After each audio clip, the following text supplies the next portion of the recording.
Selamat malam Bapak-bapak. Malam, Iya. Iman. Saya ke Mas Burhan dulu yang punya hasil survei. Mas Burhan, saya ingin bertanya, ini semua artinya kepala daerah di Pulau Jawa punya potensi yang paling besar untuk menjadi presiden. Saya nggak katakan calon presiden, presiden 2024. Eh, Begini ya, jawabannya iya. Iya, luar Tetapi biasa. saya ingin mengulas lebih jauh apa implikasi politik elektoral terkait dengan temuan survei indikator di bulan Mei. Pertama, naik turunnya calon presiden, terutama yang punya latar belakang kepala daerah, itu sebenarnya dalam margin of error. Jadi kenaikan Mas Ganjar, Ridwan Kamil, atau kecenderungan menurun Mas Anies, termasuk Mbak Hovifah, itu dalam margin of error. Yang secara statistik signifikan itu adalah turunnya Pak Prabowo. Dari 22% di bulan Februari 2020 menjadi 14%. Itu statistik signifikan. Yang lain itu secara statistik tidak signifikan. Nah, yang naik apa? Yang naik adalah undecided voters dari 20% menjadi 32% di bulan Mei. Apa implikasinya? Leveling the field. Jadi yang terjadi adalah lapangan permainan menjadi lebih berimbang, lebih kompetitif. Di bulan Februari, meskipun Pak Prabowo unggul, tapi perolehannya kan di bawah perolehan 2019. Yang kedua, keunggulannya signifikan dibanding yang lain. Sekarang, itu ada 3 nama, bahkan bisa sampai 5 nama, yang peluangnya itu secara statistik bisa berimbang. Nah, saya kemudian mengatakan bahwa COVID-19 itu telah mengubah peta elektoral. Yang awalnya Pak Prabowo leading, sekarang praktis yang kita tahu tentang 2024 adalah wallahu a'lam bishawab. Kita nggak tahu karena masing-masing punya peluang yang kurang lebih. Iya. Tapi bahwa presiden 2024 akan berasal dari kepala daerah di Pulau Jawa yang Anda sebutkan di dalam hasil survei Anda. Itu potensinya paling besar, sangat besar dan mungkin terjadi. Pertama karena populasi provinsi di Jawa, terutama Jawa Barat, Jawa Timur, Jawa Tengah itu besar sekali. Total misalnya Jawa Barat 18%, Jawa Timur kurang lebih sekitar 17%, Jawa Tengah 15%. Itu bukan angka yang kecil. DKI memang kecil, secara nasional cuma menyumbang 4%. Ya. Tetapi yang ingin saya katakan, mengapa Jawa? Karena populasinya sudah besar. Yang kedua, COVID ini kan episentrumnya Jawa. Jadi kalau kita belajar dari pengalaman negara lain, rata-rata COVID menyebar menjadi epidemik itu di wilayah yang sifatnya kontinental. Karena memang ada mobilitas di sana kemari dan akibatnya kemungkinan tertular menjadi tinggi. Nah, di Indonesia yang paling besar adalah Jawa. Nah, kemudian saat yang sama, 2 atau 3 bulan terakhir ini, semua perhatian publik itu terkait dengan COVID-19. Nah, saat yang sama pula, pemerintah pusat, terutama sejak PSBB diberikan kepada kepala daerah yang meminta approval, itu panggungnya bergeser dari pemerintah pusat ke pemerintah daerah. Di saat yang sama pula yang paling banyak menyelenggarakan PSBB, Jawa pula. Jadi menurut saya pada titik itu yang saya sampai pada kesimpulan. Jadi pusat perhatian. Mekanismenya adalah Jawa, penduduknya besar, rentan terkena COVID-19, saat yang sama pula gitu ya, mereka mendapatkan ruang perhatian publik yang luas. Jadi kepala daerahnya mendapatkan apa yang disebut dengan istilah visibility.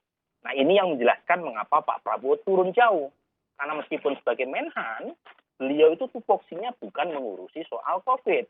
Ini yang menjelaskan Mas Sandi turun, ini yang menjelaskan Pak Mahfud MD turun, ini yang menjelaskan misalnya AHY juga turun. Karena memang tidak punya panggung. Ya, panggung dalam pengertian berhadapan dengan apa yang selama 3 bulan membetot perhatian. Tapi Anda tidak menyebutkan salah satu yang turun juga adalah Anies Baswedan. Padahal secara expose media dan kotanya di Jakarta ini luar biasa. Tapi ternyata tersusul oleh Ganjar Pranowo. Saya ingin ke Bung Mardhani Alisera. Apa yang terjadi sesungguhnya Bung Mardhani? Apakah ini kemudian hal yang tidak diantisipasi oleh PKS? Saya yakin PKS pendukung dari Anies Baswedan.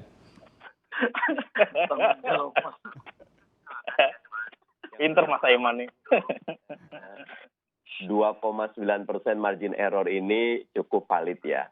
Burhan dengan 1.200 sampling buat saya indikator selalu ya punya standar kualitas. Jadi ini juga menurut saya warning buat Mas Anies ya. Karena bagaimanapun survei ini kan selalu punya dua sisi ya. Satu sisi bagaimana exposure, dua sisi evaluasi. Kalau buat saya bab turun masih dalam margin error sebenarnya. Dari 2,9 turun 1,9 masih so-so lah gitu loh. Bahwa dia bisa plus minus gitu kan. Nah, tetapi buat saya ini bisa jadi merupakan warning. Ya, tadi Burhan sudah sampaikan bahwa kolamnya Mas Anies ini masih kolam besar ya.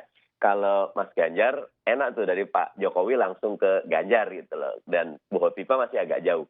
Tapi kalau Mas Anies, Pak Prabowo masih ada, Ridwan Kamil, Jawa Barat itu basisnya Pak Prabowo juga gitu loh. Mas Anies juga jalan. Tetapi buat saya ini warning yang bagus buat Mas Anies. Ayo mulai berpikir main di kolam besar. Mulai berpikir keluar dari pemilih tradisional.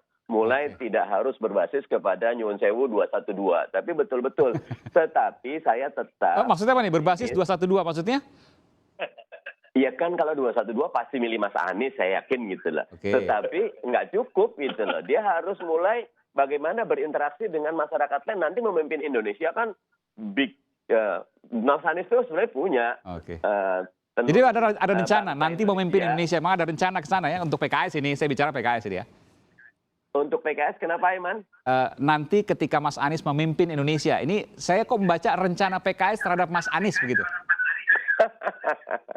Kalau PKS nanti keputusannya di Majelis Syuro. Ya saat ini Mas Anies adalah gubernur yang didukung oleh PKS untuk sukses. Karena PKS sebagai partai pendukung punya kewajiban moral, spiritual juga bahkan untuk memastikan Mas Anies sukses gitu.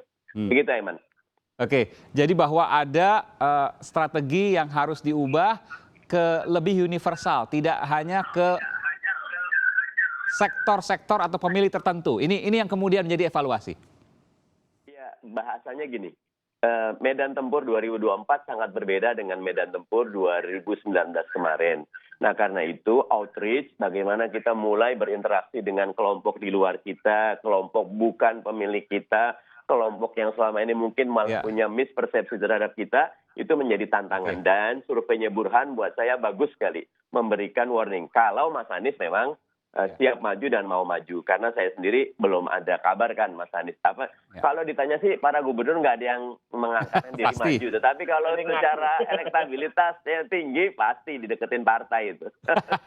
Termasuk juga PDI Perjuangan. Saya belum tahu karena kan ini masih jauh 2024. Tapi bahwa ini kemudian ada pemanasan mesin dan lain sebagainya mengarah ke sana itu sebuah keniscayaan. Saya percaya itu. Yang ingin saya tanyakan ke Bung Andreas adalah kita harus lihat bahwa sulit untuk kemudian dinafikan seorang Anies Baswedan dan seorang Jokowi misalnya. Pak Jokowi dan Mas Anies Baswedan selalu berseberangan dalam langkah ketika penanganan pandemi corona. Saya sebutkan sejak awal misalnya Mas Anies Gubernur DKI Jakarta memilih lockdown.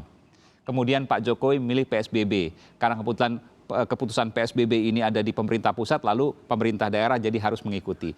Yang sekarang kita alami juga Pak Jokowi menyatakan dengan normal baru, a new normal.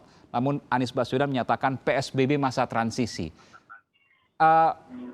Bung Andreas melihat hal yang sama bahwa hal yang selalu berbeda antara Pak Jokowi dengan Mas Anies Baswedan, Presiden dengan Gubernur DKI. Yang ya berupaya untuk mencoba membedakan diri itu siapa sebenarnya? Siapa Bung Andreas? Anda mau mengatakan siapa ini? Kalau kita lihat di sini kan yang berupaya untuk membedakan diri kan Pak Anies sebenarnya. Oke. Tapi ya saya kira nanti saya minta pendapatnya dari Mas Mardhani setelah Bung Andreas. Silakan Bung Andreas. Karena kalau ya ini Mas Burhan pasti menjawab dengan baik, karena di dalam survei, di dalam strategi kampanye kan ya orang harus coba untuk selalu melakukan distance dengan ya calon atau lawan yang akan dihadapi nanti gitu. Ya oleh karena itu saya kira Pak Anies ya mulai dari sekarang coba-coba ya apa yang dilakukan oleh Pak Jokowi coba untuk Pak Anies membuat pembedanya di situ gitu. Sah-sah aja, tapi toh akhirnya rasionalitas daripada tindakan itu yang menentukan gitu. Saya kira jangan sampai ini yang kemudian juga membuat elektabilitas dari Pak Anies justru menurun. Oh, karena berbeda dengan Pak Jokowi. Anda yakin karena itu, Bung Andreas, Anda yakin bahwa perbedaan antara Anies Baswedan dengan Joko Widodo membuat elektabilitas Anies Baswedan turun? Bisa jadi kalau itu dilihat tidak masuk di dalam akal sehat masyarakat. Oke.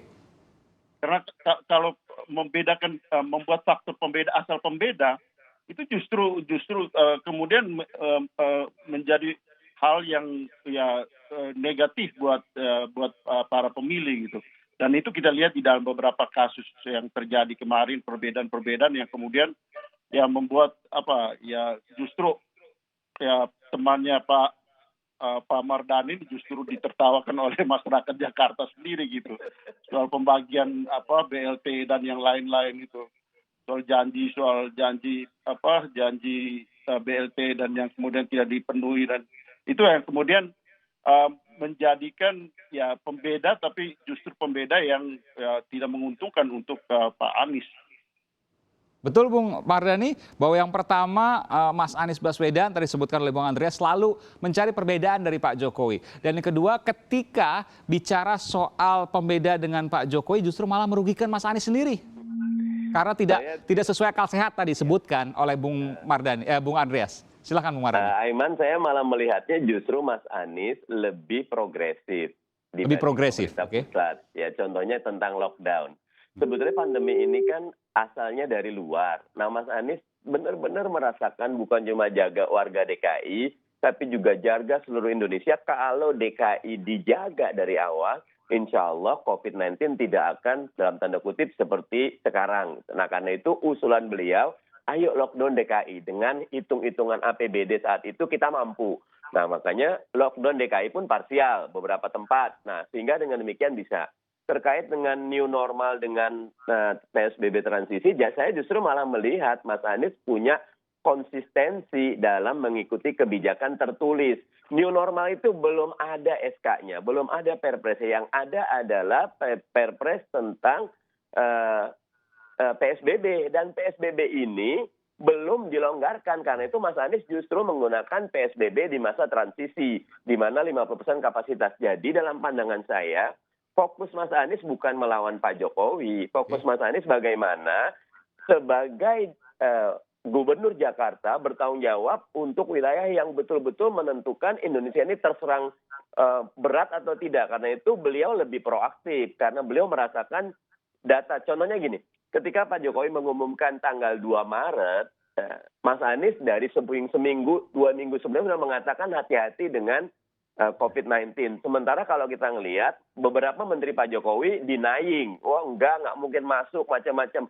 Dalam konsistensi, saya melihat Mas Anies lebih awal, lebih berani, lebih progresif. Bahwa bab elektabilitas, saya tetap merujuk ke Burhan. Itu masih dalam margin error. Bahkan bisa saya melihat bahwa ya karena Ridwan Kamil naik, sebagian yang tadinya Jawa Barat mungkin milih Mas Anies, sebagian mungkin ke Ridwan Kamil karena ada aspek kedekatan. Ganjar, monggo. Nah, buat saya yang Mas Anies lakukan sudah terbukti. Sekarang DKI salah satu contoh penanganan terbaik dalam COVID-19. Jadi kalau seandainya turun bukan karena tadi disebutkan oleh Bung Andreas karena akal sehat yang kemudian lebih pro ke Pak Jokowi misalnya, tetapi karena preferensi pemilih. Saya akan tanya nanti ke Bung Burhan. Bung Burhan, benarkah kemudian ketika Anies Baswedan tidak mengikuti Jokowi dan selalu melakukan katakanlah upaya yang bertentangan, berlawanan dengan Pak Jokowi, maka justru akan menurunkan elektabilitasnya? Kita akan kembali saat lagi, saudara. Tetap bersama kami di Sapa Indonesia Malam.